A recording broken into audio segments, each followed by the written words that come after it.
Hi, good evening. You're listening to Myth and Mist, your one-stop shop for killers, thrillers, and chillers of the Pacific Northwest. I'm Haley. I'm Genevieve. Thanks for tuning in. What's up? Hey. I like staring down directly at the camera. Like, yeah, we see you. Are you a good winker?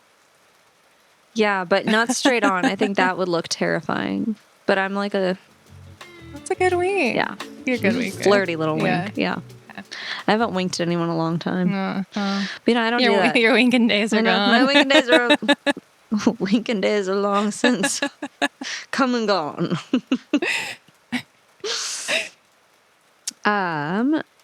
This episode will be airing on February 23rd. Would you like your February 23rd incident report? Yes, please. February 23rd, 1991, the Leningrad Hotel fire, which occurred in then Leningrad, now St. Petersburg, Russia. Apparently, a television caught on fire. In the St. Petersburg, which is a 4-star hotel in St. Petersburg, Russia. What year? It was 1991. Okay. 11 people perished. Yeah. That's such a big fear of mine, is other people starting a fire that kills me or my pets. Yeah. I have a lot of leaving the house anxiety over faulty outlets. And I mean, I live in an apartment with a bunch of idiots. So I'm scary. Constantly worried. How does that not happen all the time? Like, I don't regularly leave my hair straightener on, but I worry that I do. Mm-hmm. Yeah, I've been like halfway to work and been like, okay, I know I turned it off, but it might be on still. And I'll turn around and go home. Gotta check it for the 10th time. And come in and be like, oh yeah, it's off. Yeah.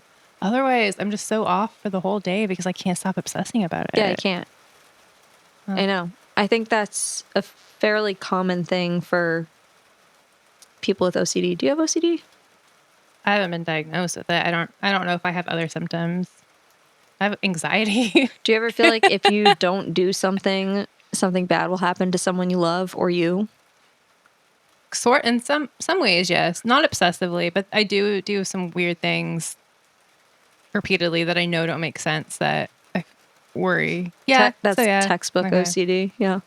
When I was a kid, I used to think that if I didn't go around only in the summer, obviously, if I didn't go around my yard and pick up all the stray sticks I could find that were like a foot long or longer and form little mounds of them all over my yard, then in an even number of mounds, so not an odd number, had to be an even number, then my mom would die in a car crash.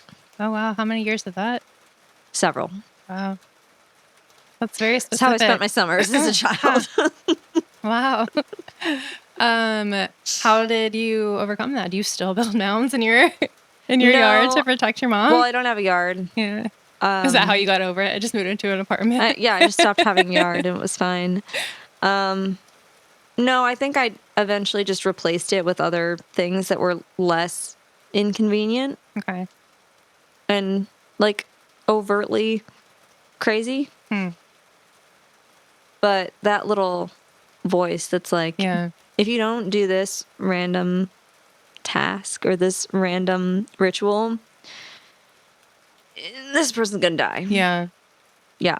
So it's still very much there, even now as a 35-year-old. Yeah, that sucks. Which is weird. But I'm so used to it at this point that I'm kind of just like, I'll do it. Do you still believe it, that voice? No, but I'm too scared to not do it. Yeah, because you never know. And if, by chance, something bad happened, you didn't do something, that would be the fucking worst. Yeah. It wouldn't be because of the voice. It would be all by chance. But, completely. Yeah. But I would totally blame myself forever and just be like, it's the butterfly effect. What if I did it and nothing happened? That would be the end of me. Brains. No. This is a big old cup of tea. I know. I love it. I know. I like to buy mugs that are big. It's a big old mug. Big old mug. Holds a lot of tea, which I'm going to need. Mm-hmm. Yeah. Here, you got a rough one for us today. I have a horrible story today. With trigger warnings? Where do I start?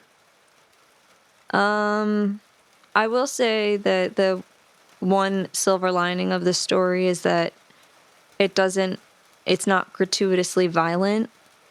It's just really sad and really upsetting. All right, let's go. Mention of suicide. And mention of child exploitation. It's a doozy. So, we might as well just get this over with. That's how I feel about this particular story. Okay. I know it sounds like I'm dreading talking about it, which I am, but I also think that it's important to talk about this particular story, and you'll see why. Okay. I'm telling you about Jay Taylor. Jay Taylor was the son of Colby and Leslie Taylor. He was one of 4 kids, and he and his family lived in Gig Harbor, maritime city in Pierce County, Washington. It's about an hour south of Seattle.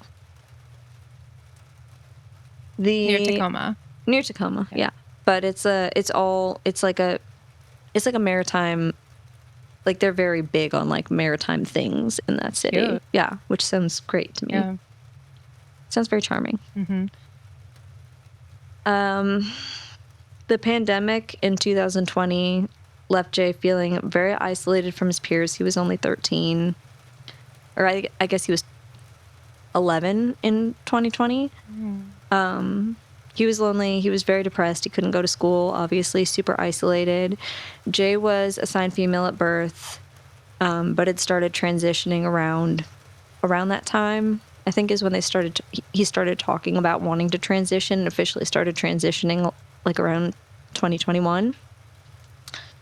So not having peer support like physically around him and having a group of people his own age, that's already probably really hard. But then especially in the midst of like gender transition at such a young age, I can only imagine it was probably really hard and just sad. What a sad bummer time. Mm-hmm. Like, so lonely. And the fear that people had. It's a lot. Totally. Yeah. So many things. You're thinking about pandemic, public safety, and then you're also thinking about introspective body dysmorphia. I mean, it's just a lot for a young kid to have on their plate. So I feel for them. Jay suffered from an eating disorder, and I think there were a few instances of self-harm, which is really not uncommon for someone that age. Obviously, I mean, we've all been there for sure. Mm-hmm.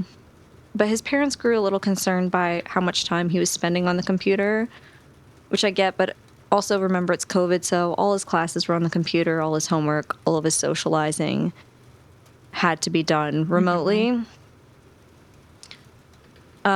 So I think they did take that into account, but just sort of to try and redirect some of the habits, like of maybe being too, like, online-centric, they limited Jay's online time to 1 hour a day, so they put, like, a security measure on the computer so that when it reached that limit, it would just kick him off. And they supervised what kind of websites he was frequenting just to make sure he wasn't going on any websites that would potentially expose him to anything that could be dangerous for him. Jay did use Discord a lot, which... Do you know what Discord is? Mm-hmm. Okay. I had no idea, because I don't know online things. Like Reddit on private servers, right? Essentially. Like very niche topic-based places for people to It's basically, chat. Topic-based chat rooms. So the definition that I have in my notes is it's an online communication platform for users to chat via voice, video, and text. On Discord, you can either join or create a server, which, from my understanding, is like a topic-based chat room. And that allows you to connect with people who have similar interests. It was originally used by gamers mostly, but kind of expanded to interests across the board around that time because so many people were looking for companionship and friendship because no one could leave their house. And I'm only saying this because I really had no idea what Discord was because I'm old. So if you already knew all that, sorry. Jay was very artistic, apparently, very into drawing and crafting. There are pictures of some of his crafts online. They're really good. He particularly really liked to crochet. He was very good at crocheting. A multi-talented kid. Really interesting, cool kid. Very introspective, it seems. I think he was mostly using it as a means of linking up with other people around his age that liked art and being creative. His mother, Leslie, said it seemed very innocent. She said, quote, "Light and airy, just people trying to find each other through crafts." Which I don't know why, but when I read that quote initially, I cried because it's just so innocent. Yeah. Like, what's more innocent than a craft? Literally, I have written, what is more innocent than kids trying to connect with other kids and talk about crafts? Yeah. Like, that's just so sweet. So, anyway, apologies in advance. I might cry during this episode, or this story. I think I got it all out earlier, but trigger warning, if you don't want to hear me cry, skip ahead. In addition to the computer limit, Jay's parents were also communicating with him a lot. They found him a counselor. They were very supportive. And by the end of 2021, Jay seemed to be doing a lot better. So as terrible as this story is, it's really, I just have to spotlight that it's really nice to hear a story where parents actually took their kids' mental health very seriously and did all the right things. Because more often than not, we hear they were like, oh, we just thought they were being weird, or I don't know. And then horrible things happen, and the parents were like, I don't know. Yeah. But it's just nice that Jay's parents were like, we're hearing you, we're solution oriented, and we're gonna help, and it's gonna get better.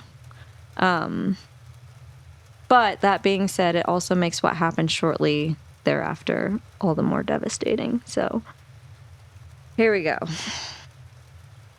On the morning of January 22nd, 2022, 2 uniformed officers knocked on the Taylors' door. When Jay's mom, Leslie, opened the door, one of the officers said, "We came because of your son." Leslie called for Jay's father, Colby. He took one look at the cops and said, "He did, didn't he?" And the officer nodded. Jay Taylor died by suicide in a grocery store parking lot near where he lived. It says strangulation in all the sources, but he hung himself. In the parking lot? Yeah. Apparently he didn't want to do it at home because he didn't want his parents to find him.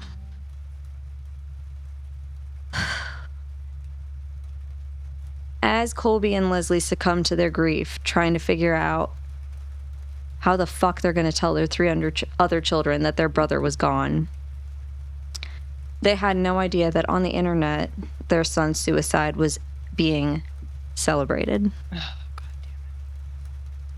So, God, we gotta switch gears now. And I have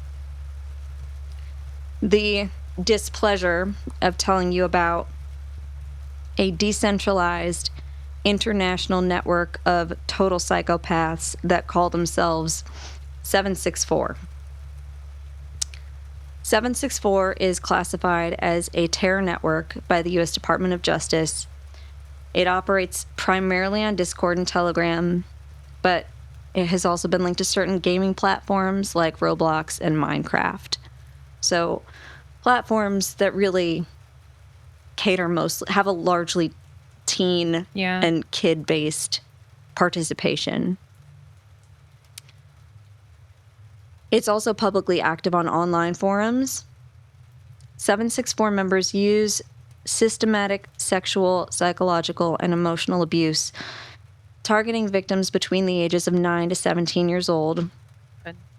So they will target a victim, which they find on Discord or whatever platform, and convince that victim to commit acts of violence against themselves, against other people, against animals. I'm assuming that this is a group of adults. Well, it varies. Okay. So it's kids and adults? All different ages. Okay.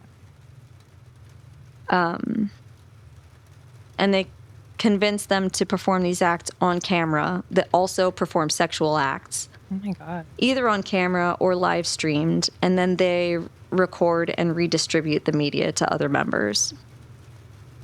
Their preferred... so fucked up.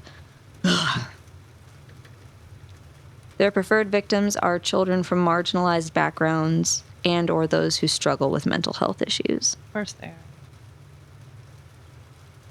Ugh. I hate this. Certain sources have linked them to white supremacist movements, satanic cults. They do use a lot of that imagery, but I don't... and I went down a pretty deep rabbit hole on this. It seems like they don't actually give, like... They don't actually put any stock in the ideologies themselves. They just borrow whatever symbolism they think will be the most offensive and use it for shock value in their... Edgelords. Literally edgelord pedophilia sexploitation rings. Oh, God.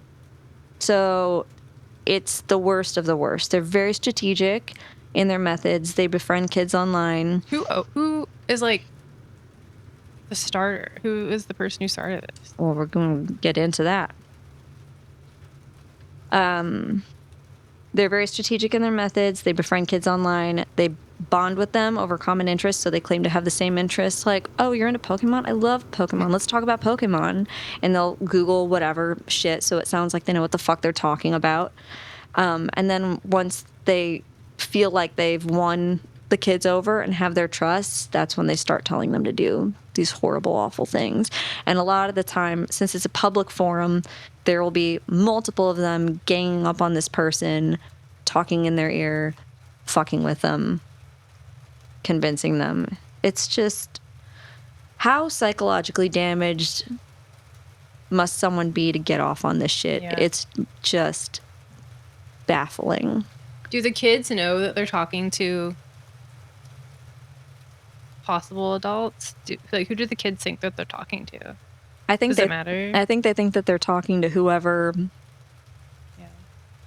they're told they're talking to. Sure, yeah. So it's like they kind of insert themselves as like, hi, my screen name is this. Oh, I also love, I don't know, Winnie the Pooh. Like, let's talk about that. Yeah. Oh, you know what would actually be really cool is if you did this. And then like 8 more of them are like, yeah, you do that, do that, do that, do that. I don't think it escalates quite that quickly, Sure. but that's just, you know. I get what you're saying. So to go back to your question, 764 was founded in 2021 by Bradley Chance Cadenhead, who claims he was bullied in school. He had multiple psychological breaks, chronic anxiety, felt very depressed and isolated. Grow up and go to therapy, you dumb fuck. Right. That may all be true. Who cares? He was notoriously disruptive in school. He drew pictures of school shootings and left them out for the teachers to find. Just big red flags, big edgelord red flags. He learned sexploitation techniques on a Discord server called CVLT, Cult, and ended up creating 764 as his own server, the numbers referencing his Stephenville, Texas zip code. So that's where 764 comes from. He used threats of swatting, which, do you know what that is? I didn't either. I guess it's getting a SWAT team deployed to someone's home by calling in a fake terroristic threat on their behalf. So, like, kill yourself, or I'm going to call the SWAT team? Yeah, shit like that. And there's a lot of videos online of, like, people doing that successfully. Like, calling a SWAT team on that? Yeah, being like, there's a bomb threat at this location. SWAT team storm, and then, you know, someone online is just, like, laughing their ass off. Oh, it's so fucked up. So yeah, that was one of his favorite techniques, was being like, if you don't do this, like, I'm going to SWAT you. And he would use that technique to coerce kids into producing sexually exploitive material, self-harming on camera, performing cruel acts on animals, just whatever he decided would be entertaining for him, whatever horrible thing, he would coerce them into doing those things on camera. Then he would record them and redistribute them. In August of 2021, he was arrested and convicted for possession of child sexual abuse material, which I've heard from a couple other sources, and it makes sense. Calling it child pornography is not the move, because pornography implies consent. So child sexual abuse material is what is preferred. He was sentenced to 80 years in prison. So that's at least something. Good. But unfortunately, 764 did not go away just because he did. He had gathered a ton of followers, and it was a thriving empire, even after he was arrested. And tragically, Jay happened to cross paths with these fucking psychos on Discord after posting, oh my god, this is so bad. He posted to his server on Discord, "I'm looking for friends, preferably LGBTQ, for crochet buddies." I mean, just sweetie. Yeah. Just a sweet little kid. A user known as White Tiger initiated an interaction with Jay at 1:30 a.m. on MLK Day 2022. And although the messages were not released publicly, we know that things did escalate quite quickly. The user White Tiger rallied other users to convince Jay to die by suicide. It was an exchange that went on for a while, with Jay protesting at first. He said he didn't want to die. There were things he was looking forward to. But every time he would come up with a reason why not, the White Tiger user would double down, telling him why he should. And he was backed by countless other users, one of which was a user named Eva, who actually was like, I'll do it with you. So she convinced Jay that she was going to do it either way, but she didn't want to do it alone. And there's some messages from Jay that were like, okay, like, I'll do it with you. Like, he sounds like he really didn't want her. Like, she was portraying it as though she was going to die alone, and he was like, okay, we'll do it together. But she never had any intention of doing it, and didn't. So it's just another layer of fucked up manipulation to this whole thing. A lot of the messages even misgendered Jay multiple times purposely, just to fuck with him and make him feel hopeless. Yeah. Which I'm like, oh, yes. I mean, this whole thing is disgusting, but I'm like, that's a really low blow. Misgendering this 13-year-old boy to try and get him to kill himself for your entertainment. Yeah, it's every level of that's so fucked up. It's so fucked up. But needless to say, it eventually worked. A little before 4 a.m., Jay left his house. He walked to the parking lot of the grocery store, which was a 15-minute walk. And again, he likely went there because he didn't want anyone in his family to have to recover his body. He set up his phone so the camera was on him, and then he opened the live stream on Instagram and died by suicide. And Did he live streamed it for these people? Mm-hmm. Across the world in Australia, a girl in a chat room... Sorry, I got chills. Oof. A girl in a chat room saw the user White Tiger sharing recordings of the video, joking about it. And as a victim of 764 herself, they had convinced her to do all kinds of horrible things. She decided she needed to do something. Her identity was not released because she's scared of retaliation, which is so sad. But she was able to use social media to find Jay's family through various contacts. And she ended up emailing or messaging the video to Jay's dad. Oh, God. So that he would have it as evidence. And he stopped watching it before. So thankfully he didn't watch the whole thing. But he watched enough to know what was going on. She kind of explained the situation to him and was basically just like, they can't get away with this. So it's just fucking horrific, honestly. But if it hadn't been for her, they likely never would have known that there was actually a person attached to Jay's death. So Colby and Lizzie, Jay's parents, took the phone to the local police, and within a month, the FBI had taken over the case because they realized this was something that was way, way bigger than they were prepared to deal with. Pat McMonagle was one of the agents working the case. He and his team ended up linking the identity of White Tiger to a 21-year-old medical student in Hamburg, Germany. Oh, my God.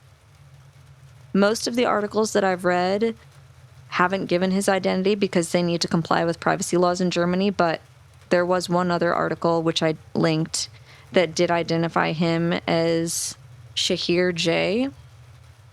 So in 2022, when he convinced Jay to die by suicide, he was 17 years old.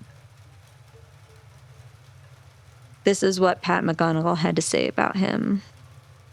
Quote, White Tiger referred to himself online as an e-girl groomer, targeting young girls who just wanted love, convincing them to mutilate themselves, and then coaxing them into finding and manipulating even more victims. He's a medical student?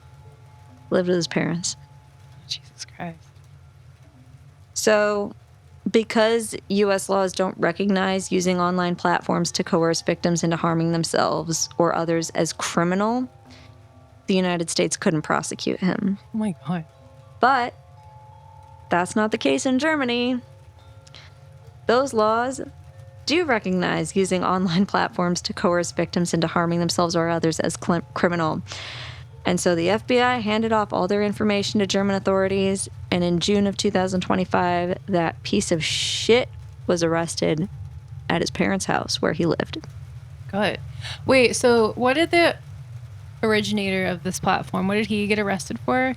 Child sexually exploitive material distribution. Okay, so a different charge. And possession. Yeah. Okay, got it. All right. Yeah, but this is where it gets a little bit more tricky and more complicated because, so they arrested this White Tiger guy on those charges, but I think the reason his trial hasn't started yet is because there's so much material from the internet that they have to go through. I would imagine that they're probably going to end up tacking on a lot more charges. There's a lot of very disturbing allegations against this person that have been substantiated that I'm not going to go into because they're disgusting, and I'm not trying to punish anybody any more than I already have. Like I said, there's so much evidence to go through. He was so active online and victimized so many people that it'll likely be a while before they can finish processing all of that evidence. He's in prison while this is happening? Until then, he is sitting in a cell in a juvenile detention center in northern Germany. In the meantime, Colby Taylor, Jay's dad, sent an 11-page proposal to the Senate Judiciary Committee. It's called Jay's Law, demanding the introduction of a separate criminal offense for digital coercion and extortion that resulted in death. It would also ensure that platforms like Discord would be required to introduce an emergency button that human employees review a potentially dangerous conversation within 15 minutes. So not AI, not a complaint that gets lost in a bottomless corporate inbox, like a real person where you can just be like, this is fucked up, and a real person has to review it within 15 minutes. And in theory, the child here would be the one to push that button. In theory, I think it would be a moderator. Oh, a moderator, okay. Mm-hmm. So that's potentially some positive legislature to come out of this horrible, disgusting madness. As of December 2025, so just a couple months ago, 2 individuals, one residing in Greece and one residing in North Carolina, were arrested and charged with operating an international child exploitation enterprise known as 764. So, big players. I think their arrests are a pretty big deal. I'm not certain what all of the charges are. I wasn't able to find very much. But if you'd like to read more about their arrests and the subsequent downfall of 764, there will be a link to that article in the show notes as well. Is this still an active Discord that people can? It is not. It's not. Okay. It is possible that someone will restart it, but I think probably not for a while. I think it's too hot right now. Yeah. I mean, there's a lot of attention on it. I don't think it could right now. Sure. Okay. But that is the most depressing story. It's just that's so sad. It's so horrible. And from what I'd read, this was not the first person that these people, absolutely not the first person that the first child, I should say, that was convinced to die by suicide publicly for these psychotic sacks of shits entertainment. I can't believe I haven't heard of it. Yeah, I found the first article, I think, from the Washington Post, and then it just kind of spiraled from there. I think for quite a while, not quite a while, but initially for the first couple of years, Jay's parents just couldn't talk about it because it was very fresh and they were grieving, and I think they felt like they had failed him, even though they didn't. I don't want them to think that, because they did good. But they're still doing good. Yeah, and I'm sure they're doing good for their 3 other kids that are probably so sad to lose their brother. It's just so sad. I think they just gave their first interview, I believe, in 2024, 2025. So, and I mean, it's still a fairly new case. It took them years because it's 2 different countries. Yeah. And now 3 different countries. And now many. Yeah. I think they're probably going to be members that are busted all over the world.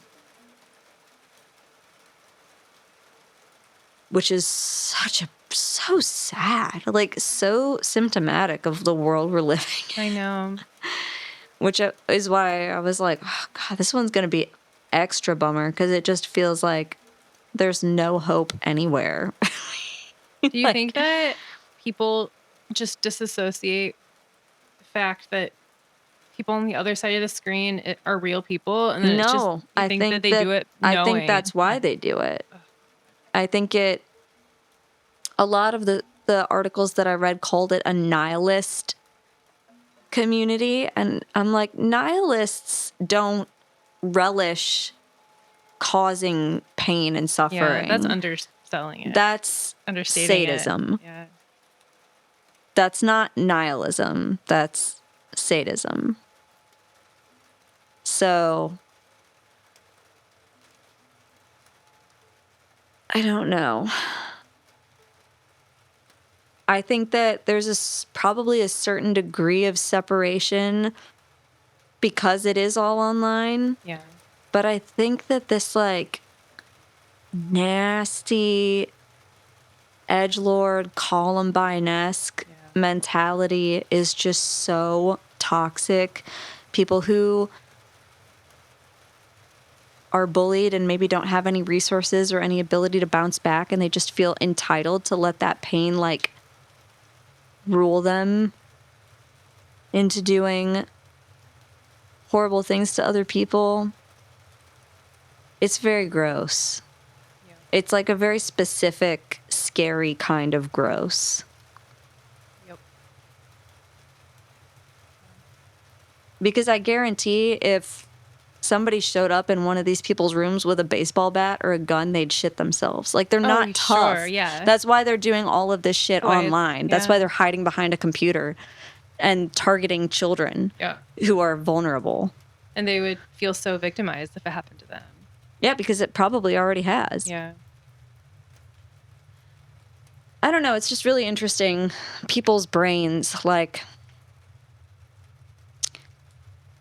it's just so much. I feel like it's so much like a nature versus nurture type situation. People just respond to trauma in such different ways. Like, some people who are molested as children grow up to be huge advocates of children and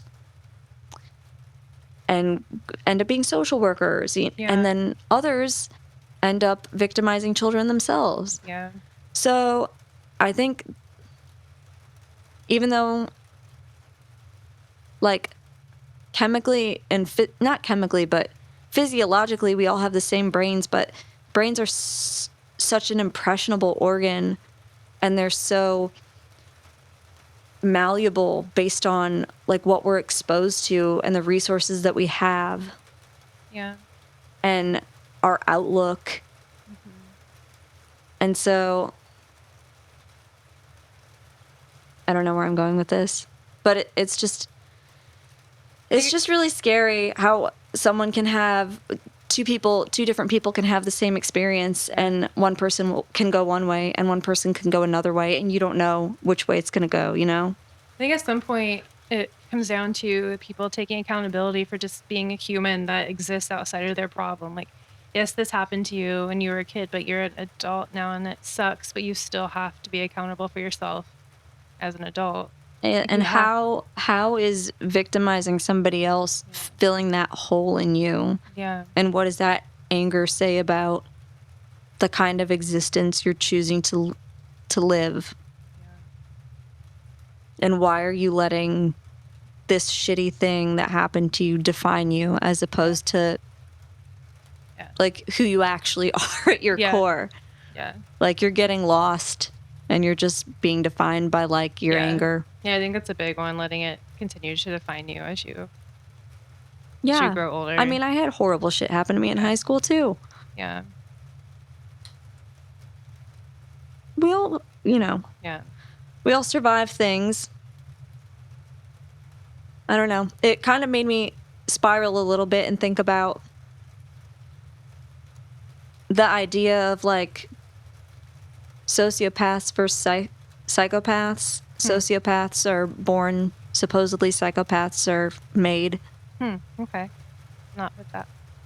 So, like, I don't know. Where do we draw the line? Well, like, what is the difference between, like, a Ted Bundy and I don't know. I don't know where I'm going with this exactly. I mean, I do, but it's coming out poorly.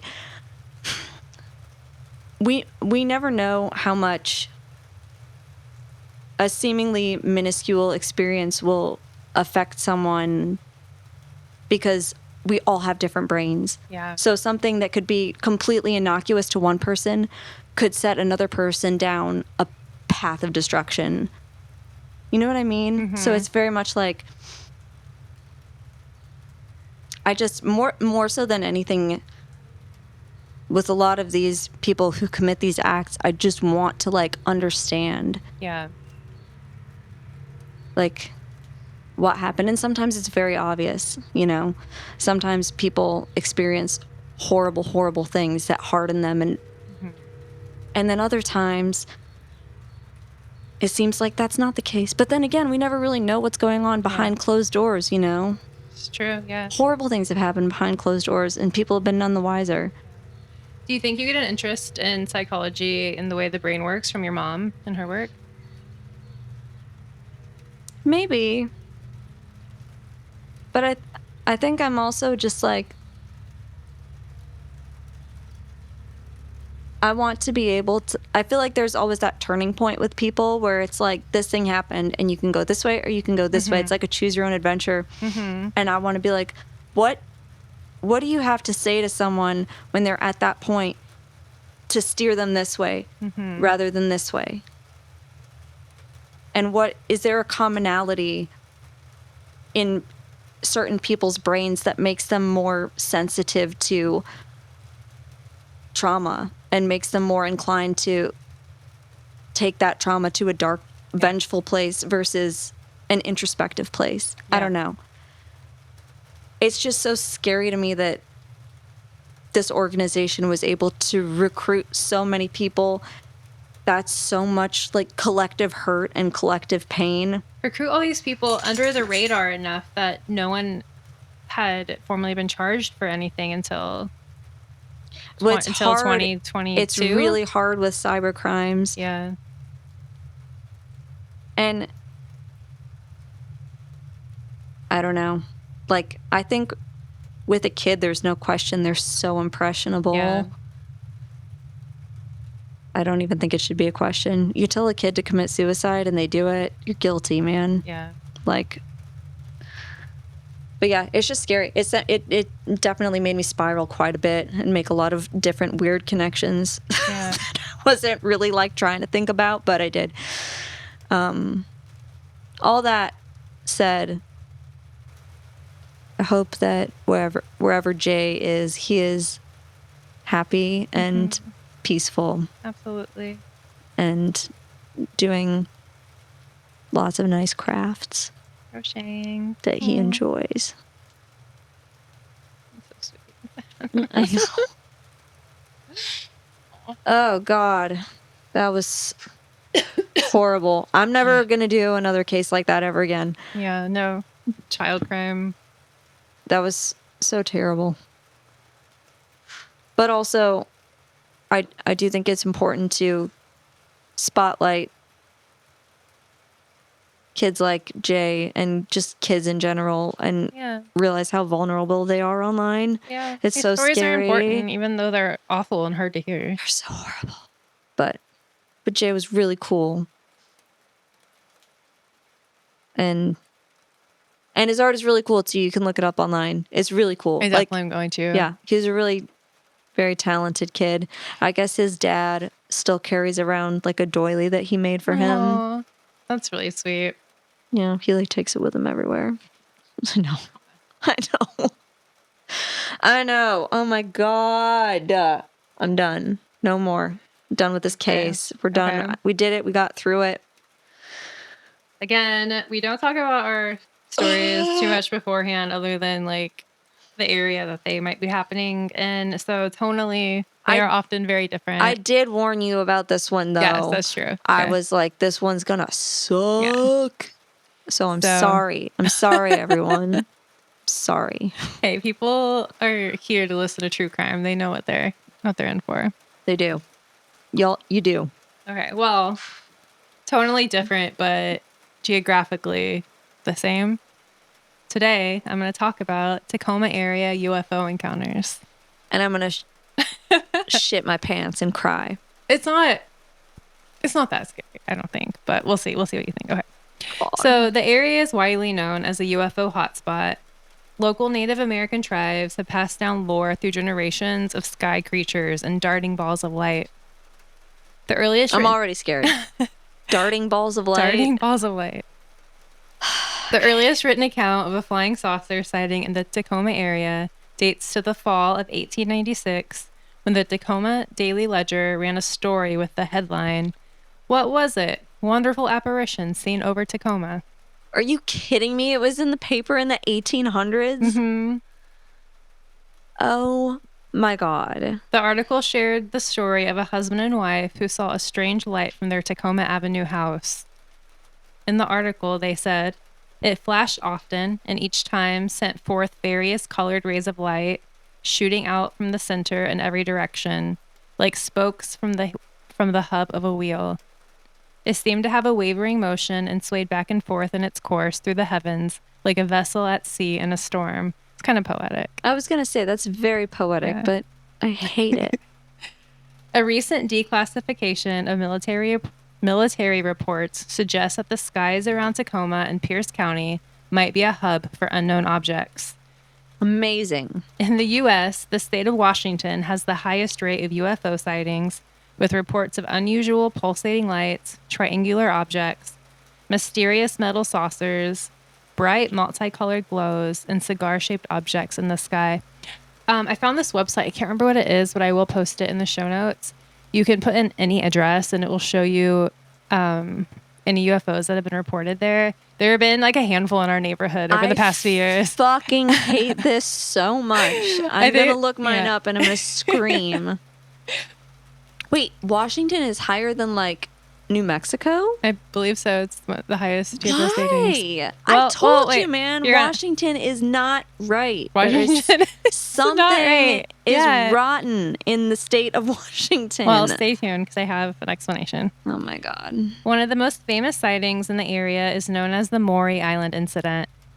As I talked about previously in the Mount Rainier episode, a private pilot named Kenneth Arnold reported seeing 9 UFOs flying past Mount Rainier in June of 1947. His experience and description led to the term flying saucer, and his story was widely publicized at the time. But shortly after that encounter, Arnold was contacted by a man named Raymond Palmer. Palmer told Arnold the story of a couple patrolmen in the Tacoma area who supposedly had fragments of a flying saucer. What? Palmer wired Arnold $200 to investigate, which if calculated for inflation would be equivalent to about $2,888 today. Okay. 3 days before Arnold's encounter, a man named Harold Dahl was patrolling on his boat along with 2 crewmen, his son, and his dog when they encountered 6 donut-shaped crafts over the Puget Sound. Dahl reported that one of the objects began spewing what appeared to be thousands of newspapers from the center. These newspapers turned out to be a type of lightweight metal material that fluttered down to earth. Dahl also said that a substance that resembled lava rocks fell out of the craft and landed in their boat, killing their dog and breaking the arm of a crewman. What the fuck? This sighting is widely known as the Maury Island incident. Following Harold's experience, he was approached in downtown Tacoma by a stranger dressed in a dark suit who told him not to talk about what he saw. Oh God, is this a G-Man? This is often regarded as the first Men in Black encounter. What's G-Man? Same. Okay. Intrigued by this story, Kenneth Arnold hired Air Force officers Lieutenant Frank Brown and Captain William L. Davidson to further investigate. Davidson and Brown conducted interviews and collected fragments of the debris that fell from the flying object. When returning home to California, the plane that the 2 officers were on crashed outside of Kelso, Washington, killing both men. Are you fucking kidding me? Mm-mm. Following this, the FBI began a formal investigation into Dahl's claims and determined his claims would be fake. They noted that Dahl had stated that if he were to be questioned by the authorities, he was going to say that it was a hoax because he did not want any further trouble over the matter. The facts behind what really happened are debated still to this day. A lot of people think it's fake. A lot of people say it's real. But if you are interested, you can visit the Maury Island Incident Art Mural in Des Moines, Washington, which is 20 miles north of Tacoma. Oh my God. And there are also other various art installations and celebrations in the area, including the annual Men in Black Birthday Bash that also takes place in Des Moines, Washington every year. That sounds fun. I know, we should go to that. We should also go see that mural. We should take a field trip. Add it to the list. That is... A lot of people say it's fake, but I don't know. It doesn't sound fake. Yeah. It's very specific. Yeah. It was the same, around the exact same time as the Roswell crash. These all happened the same year. Spewing newspaper. Like, who's going to say that? I don't know. Nobody is going to be like, Yeah. I mean, that's just not an intuitive thing Yeah. to say about a UFO. Agreed. And lava rock. And the poor dog. I know. If any of it's fake, I hope it's that part. But moving ahead in time. Aliens, do not fucking come to my planet and kill my dog. Oh. I will get my ghostly lover to get him all riled up and ready. I don't know what. Kick his ass. Well, they'll do something. I tell you what. A ghost lover from this is a movie I want to see. Yeah. Sounds like a full moon production, honestly. Okay. Pretty sexy. Like some weird porno about your ghostly lover fighting aliens in the sky on the behalf of your dead dog. Full Moon Productions, will you please sponsor our podcast? And we will sell you the rights to the movie that we literally just wrote for you. Don't steal it. You can't have it. Keep an eye out. But if you sponsor us, we'll talk. Anyway. Moving ahead in time. In the winter of 2024, Tacoma had the same UFO drone sightings as the viral sightings that happened in New Jersey and around the world. Reports said that objects ranged in size. Some were the size of a small car, some the size of a small consumer drone. One encounter that I found from Reddit from the Tacoma area said, "We live north of Tacoma, and we had one of those very large drones settle over our house. For about 30 seconds, our whole house was shaking. I ran towards the front door, and my son ran out the back, but it was gone in a blip. It's gone in a blip." I'm going to use that. That's so cute. It had already flown past a group of trees, so we couldn't see it. Just one flash of red light on a huge black craft of some sort. It was darker than the night sky. Ooh. I know. What is up with scary things always being darker than dark? I don't know. I don't know. I don't like it. But do you remember hearing about these? No. Okay, it was a pretty big news story for a while in 2024. And the government was like looking into it, and then I think it just disappeared from the news cycle, and I never heard anything about it. I don't know if there was some kind of conclusion to it all, but I'm not sure. But I was researching all this, and I kind of went off in a research tangent on Washington military bases and nuclear weapons. So bear with me for a second. Okay, let's go. I'll follow you down this rabbit hole. The state of Washington houses 8 out of 14 of the U.S. Ohio class ballistic missile submarines at Naval Base Kitsap Bangor, which is located on the Puget Sound, about 40 miles northwest of Tacoma. The 14 ballistic missile submarines together carry about half of U.S. active strategic thermonuclear warheads, which is a nuclear warhead weapon that is designed to be used on targets from a far distance. Okay. And only 9 miles southwest of Tacoma is the United States' largest military base west of the Rockies, Joint Base Lewis McChord, also known as JBLM. JBLM is home to the 62nd Airlift Wing, which serves as the prime nuclear Air Force lift, the exclusive U.S. Air Force unit that is responsible for safely transporting nuclear weapons and components. The base also has a large facility for storing and maintaining nuclear warheads for Trident missiles, which are submarine-launched ballistic missiles. So personally, knowing that there are so many nuclear warheads stored nearby makes me feel more scared than safe. Yeah, but terrible. Yeah, I bring it all up because there is a tie between nuclear missile sites and UFOs. Research shows that for decades, UFOs have consistently hovered over or interacted with nuclear weapons sites.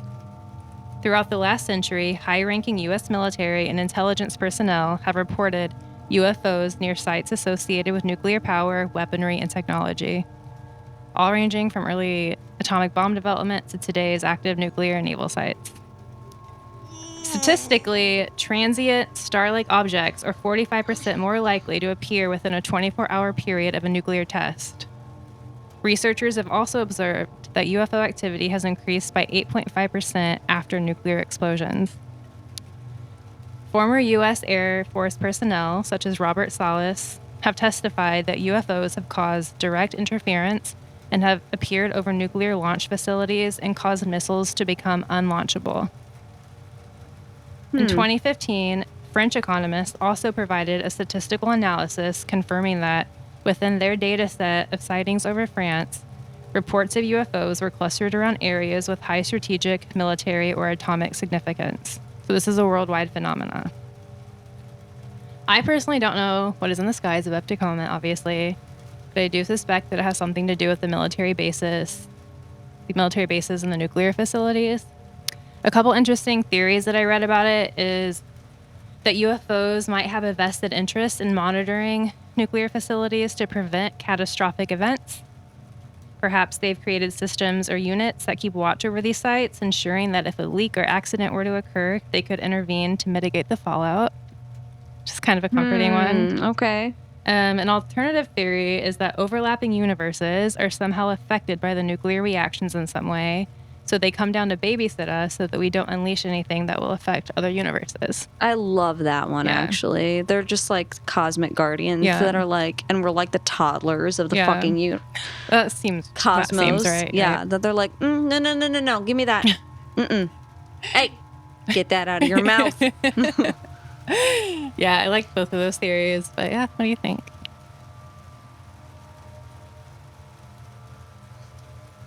I think nuclear weapons are so much scarier than aliens. I would take aliens, honestly. Yeah. And I have not even looked to see how loaded Oregon is, but I'm really curious now. Yeah, that was very informative and terrifying.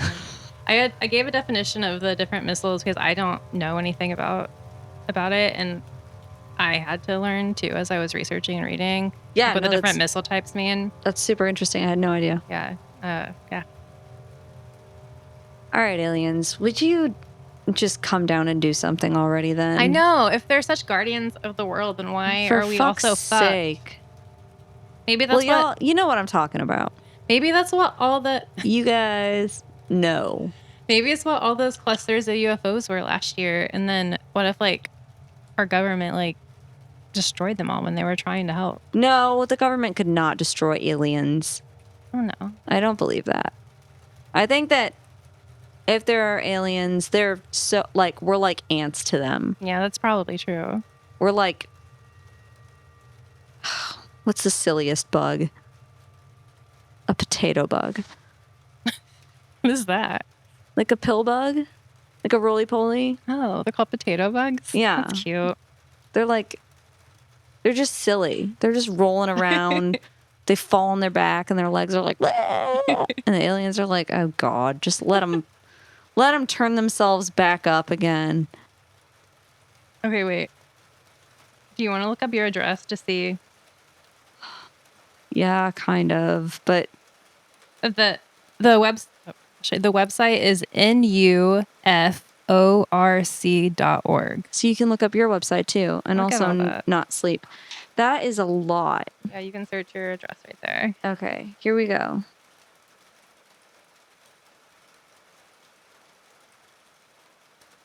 We're going in. Please hold.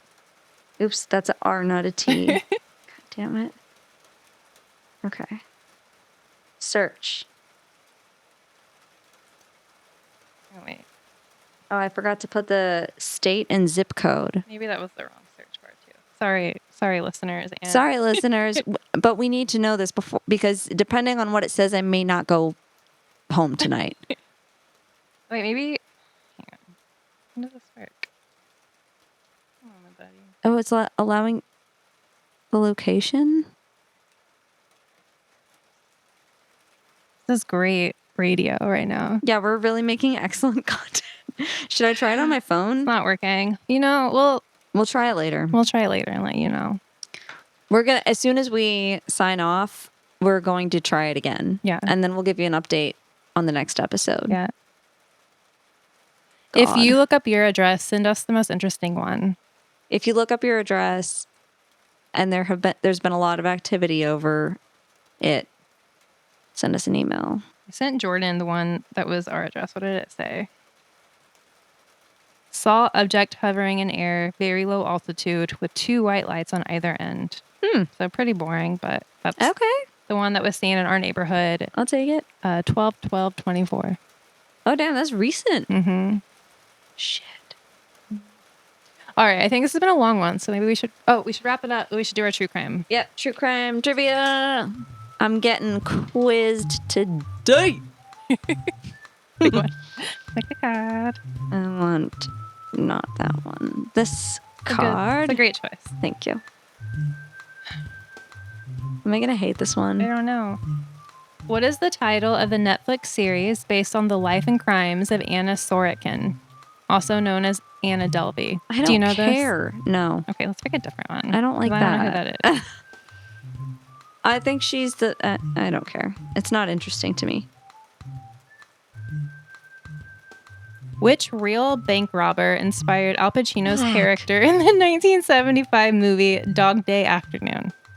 Oh, Was okay. it A, John Walpat, B, John Weingartner, C, John Wojtowicz, I don't know if I pronounced it that correctly, or D, John Wolford. Why would they give me 3 John names? Give you 4 John names. 4 John names. That's... I know the movie. I know Dog Day Afternoon.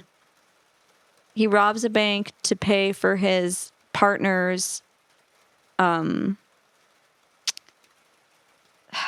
gender reassignment surgery.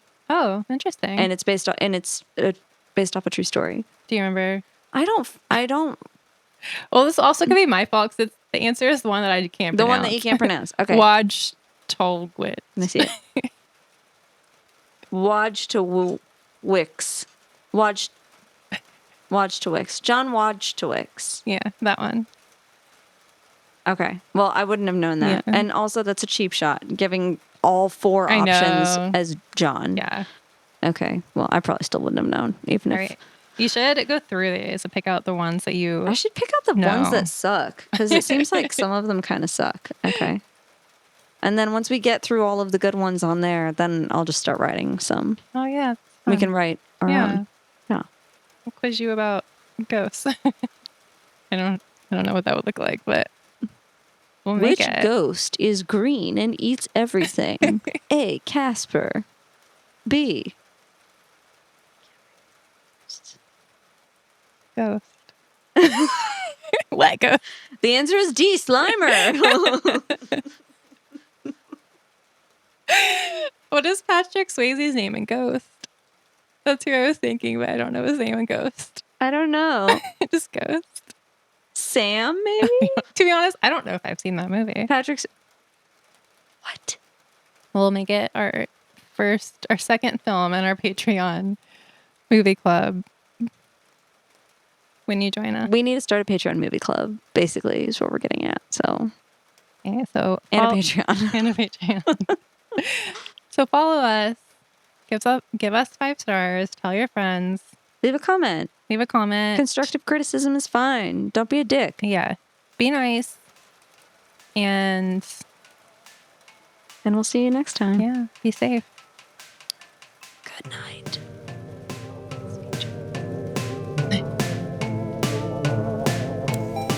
This episode edited by 88.9.